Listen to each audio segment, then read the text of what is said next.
Well, before I go looking for the cap for C7 on the VFO, I have this mess. Let me show you that. I've got to figure out what to do with that.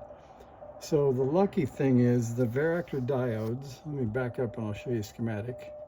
The varactor diodes actually just connect to ground. So from each of the crystal filter or crystal junctions, I guess. And if you look at this, it's quite a mess up on top. And then if I flip it over, you can see that we're missing a pad there, which I assume is the ground pad. So I think the fact that there's a nice ground blob over here, we can use that. I'm going to go ahead and break out the Hako and clean off that solder. So we'll see how that goes. And if it cleans up well enough, I can just put that diode back, I think.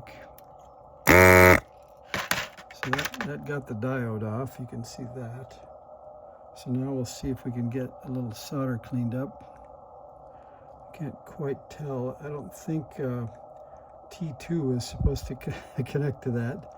T2 is a little fat also, so I'll pull a little solder off of T2 while we're here. Okay, that cleaned that up a bit. I'll clean the other lead of T2 just a bit. We'll come back and reflow those. Okay, that's got a little bit less solder on those. Now we'll clean up the D8 pad.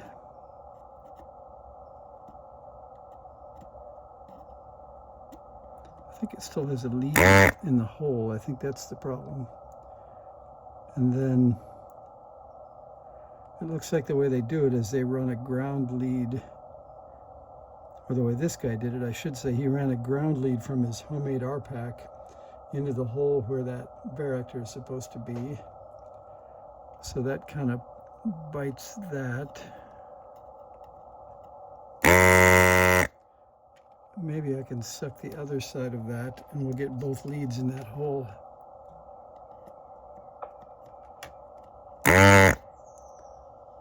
Yeah, that looks fairly clean.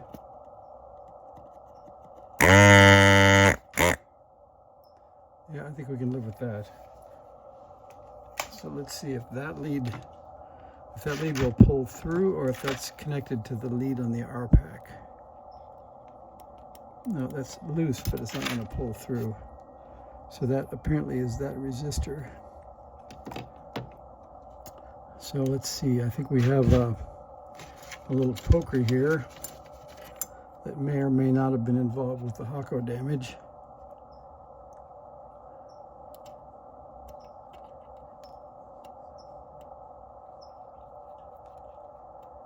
I think there's enough hole on the back pad.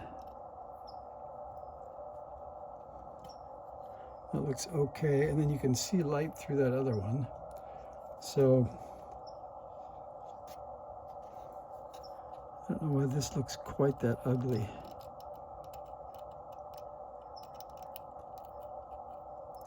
But I got to be careful. I don't think there's a lot of adhesion left in that pad.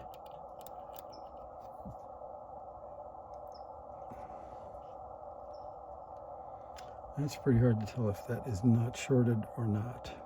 So I'm going to reflow the lead on T2.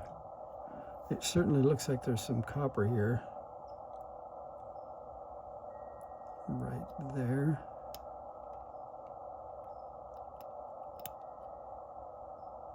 So I think I'll take one more trip with the Hako there and see if it cleans up or not.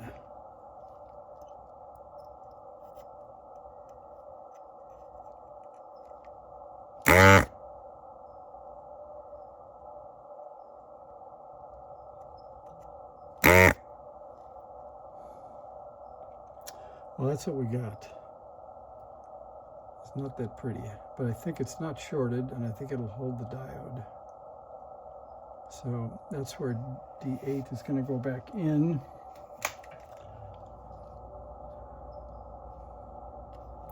And I think the lead from the make-believe RPAC is still connected, so I think that's okay. And we can straighten these up.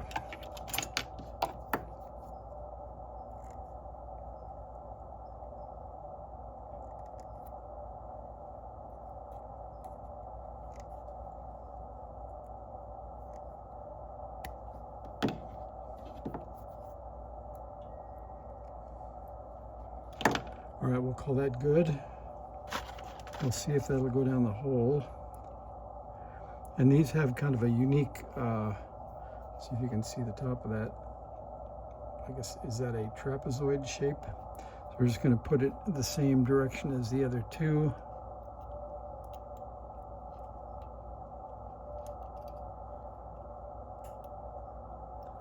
And the leads are a little fat, so I don't know if we're going to get them down there or not. Yep, they go. All right, so I think you would agree that looks better than hanging up about 3 feet in the air. Okay, exaggeration. We'll go ahead and solder that, and I think I can't solder the back, but I can solder the front.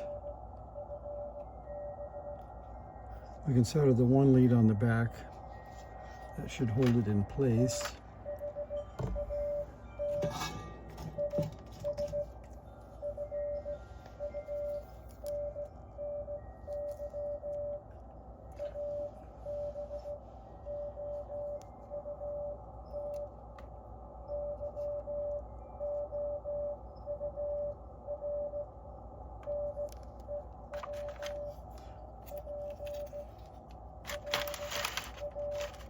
Getting all that copy.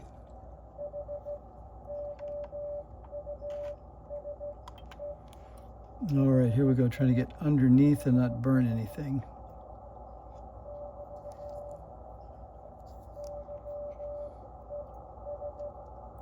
I think I got a nice letter from Elecraft. They have located my list of parts and they provided prices, so I think I'll get all the RPACs and miscellaneous parts for this radio just by sending a small parts request into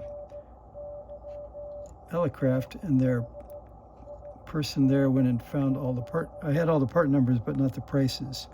So they went and found all the prices, and apparently they're going to be able to fill my order.